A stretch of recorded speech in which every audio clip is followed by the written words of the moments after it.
जैनम जयति शासनम। जैन धर्म अहिंसा के इस मूल सिद्धांत के धर्म का विस्तार किया 24वें तीर्थंकर भगवान महावीर ने। ईसा के लगभग 600 साल पहले इनका जन्म भारत के एक राजशाही परिवार में हुआ।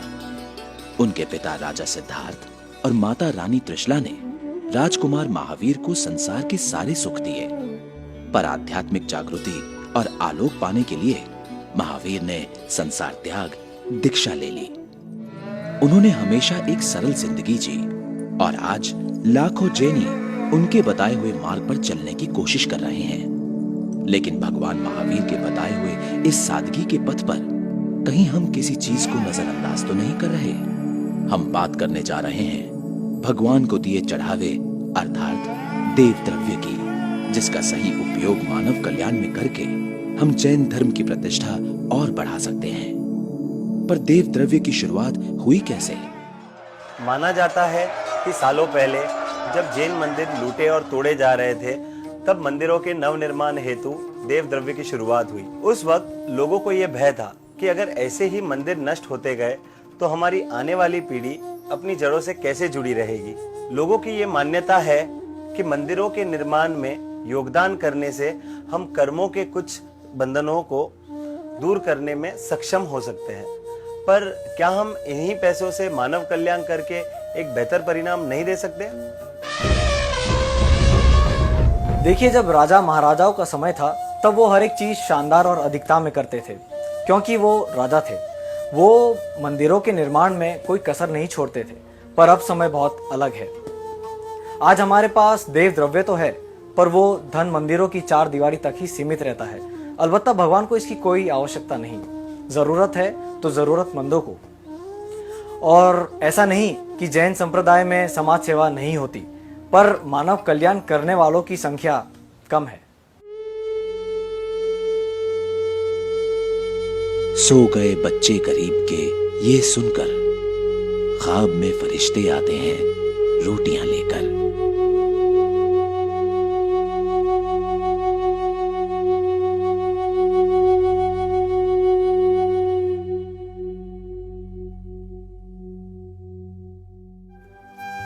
और हकीकत में कुछ ऐसे इंसान हैं जो फरिश्तों की तरह लोगों की मदद करते हैं। परेल के वर्धमान जागृति युवक मंडल के समाज सेवक हर रोज लगभग 800 कैंसर पेशेंट्स को खाना खिलाते हैं। यह समूह समाज से ही मिले दान का उपयोग जरूरतमंदों की सेवा में लगा देता है।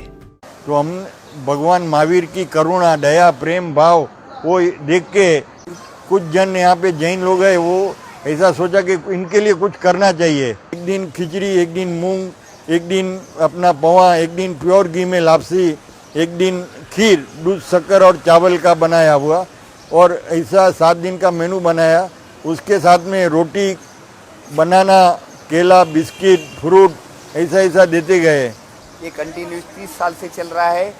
आज हमारे पास यूपी, बिहार, आंध्रा किधर किधर से लोग आते हैं, और हमको फंड भी हमारे डोनर लोग से जो भी आते हैं उनसे बहुत अच्छा डोनेशन भी मिलता है। और मेरा एक कहना है, हम लोग जो आजकल मंदिरों में फंड पड़ा रहता है, तो बहुत गांव में अपने जैन लोगों में मंदिरों में एफडी में बहुत बड़ा फंड पड़ा रहता है। तो अगर वो आधा भी फंड ये गरीब लोगों के लिए बांटे तो बहुत बड़ा, ये लोग को जो अपन मूर्ति में जो करते भगवान, ये भी भगवान के रूप है। बच्चे लोग, पेशेंट लोग, और हम लोग हर एक सीजनल में एक अलग अलग आइटम देते हैं। बारिश में छतरी देते हैं, ठंडी का सीजन रहेगा उनको ढाबड़ा देते हैं सबको, कि जिसके पास बर्तन नहीं रहता तो उसको बर्तन भी देते हैं। ऐसा करके आगे बढ़ते बढ़ते हम लोग का अभी आज की संख्या 800 साढ़े 800 हो गई है।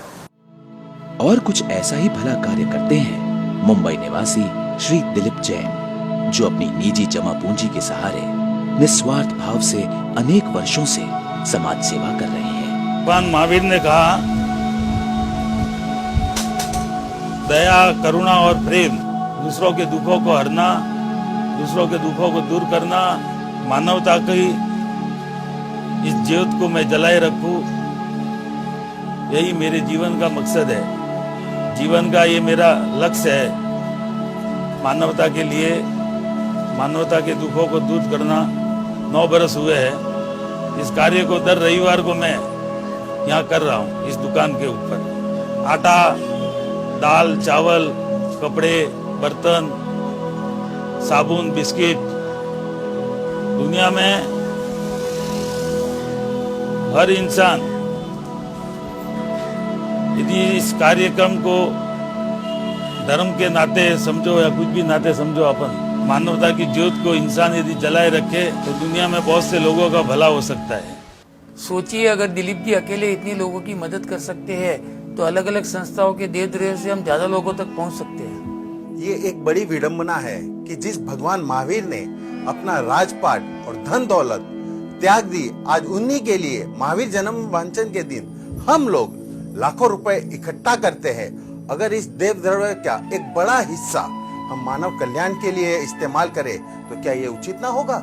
यह समस्या सिर्फ जैन समाज की ही नहीं बल्कि भारत के ज्यादातर मंदिरों की यही स्थिति है, जहां एक भक्त पूरी श्रद्धा से सिर्फ मंदिरों में ही दान करता है।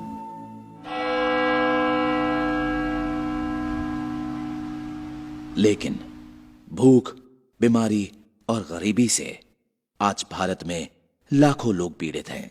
ऐसे हजारों लोग हैं जो 2 वक्त की रोटी के साथ अपनी दवाई का इंतजाम भी नहीं कर पाते।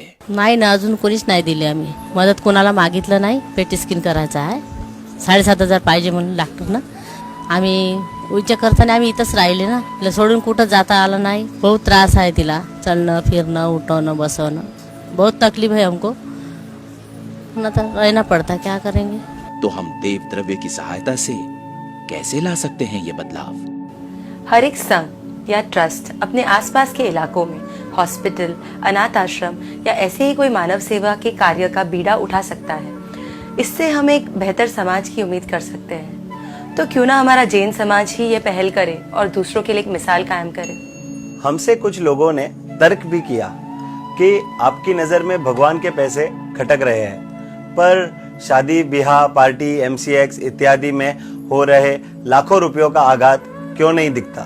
देखिए, ये सारी बातें गलत ही है, पर हम धीरे धीरे बदलाव ला सकते हैं। अगर हम सब यूं ही एक दूसरे को पीछे खींचते रहे तो शुरुआत कभी नहीं होगी, और जो इतने सालों से चला आ रहा है वो यूं ही चलता रहेगा। आज की जो समस्या है या आज की जो सिचुएशन है उसमें देव द्रव्य का जो पैसा है वह अगर इस सोच के माध्यम से अगर देव द्रव्य के 50% देव द्रव्य के काम में आए और अगर 50% मानवता के काम में आता है तो इससे अच्छी और उपयुक्त सोच आज के हिसाब से हो नहीं सकती है। यह सोच हर कोई एक्सेप्ट जरूर करेगा, मन में अगर आप किसी को शेयर करो इस बात को तो एक्सेप्ट जरूर करेगा कि yes we have to proceed on this track, but कोई भी इनिशिएटिव लेने को तैयार नहीं है। पर खुशी की बात तो यह है कि जब हमने लोगों से इस विषय में बात की तो ज्यादातर लोग भी यही मानते हैं कि देव द्रव्य का सबसे अच्छा उपयोग जरूरतमंदों को देकर भी हो सकता है। सोचिए, अगर एक इंसान बीमारी से मर रहा है, उसे पैसे की कोई जरूरत है और देव द्रव्य के कुछ पैसों से अगर उसकी जान बच सकती है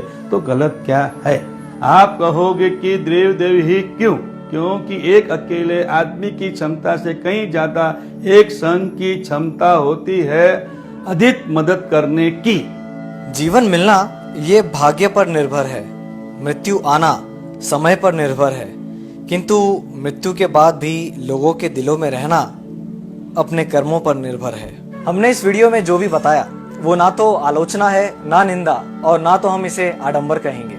हम सिर्फ अनुरोध करते हैं कि देव द्रव्य का एक बड़ा हिस्सा मानव कल्याण के लिए इस्तेमाल हो। भगवान महावीर अगर आज प्रकट होते तो वो भी यही करते। आखिरकार मानव कल्याण भी धर्म का एक प्रधान हिस्सा ही तो है।